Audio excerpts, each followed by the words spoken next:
to Disney back in October and vlogged the entire trip, posting it on TikTok.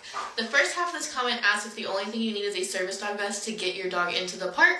So I wanted to go ahead and address these comments with a video. So the first thing I want to address is actually not left in this particular comment. In the first part of this comment, she asked if all you need is a service dog vest in order to take your dog into an amusement park or someplace like Disney World. And you might be surprised to find the answer is actually no. In the United States, there's actually no law saying that you have to have an identifier on your service dog. This can include things like vests, harnesses, and leash wraps. But it does make public access a lot easier if your service dog is wearing those things. But now for the second part of this comment that asks about papers.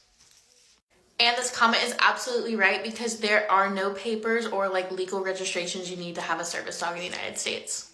However, there are people who will buy and fake these papers online. And then they take their dog somewhere and give these papers to the workers, and then it makes actual public access for those of us with real service dogs harder. Because from that moment on, that worker is going to expect all people with a service dog to show them their papers or registration, which doesn't exist. We've actually been to restaurants where we were denied access because of people giving them papers in the past, and I had to educate the workers and pull up the actual ADA website that says there is no registration for service dogs in the United States.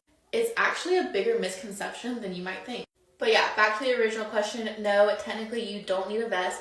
The workers know the 2 questions they're allowed to ask, and as long as you can answer those questions, your dog is fine because it's a legit service dog.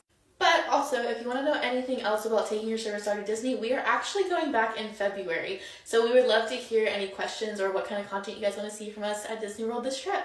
See y'all later.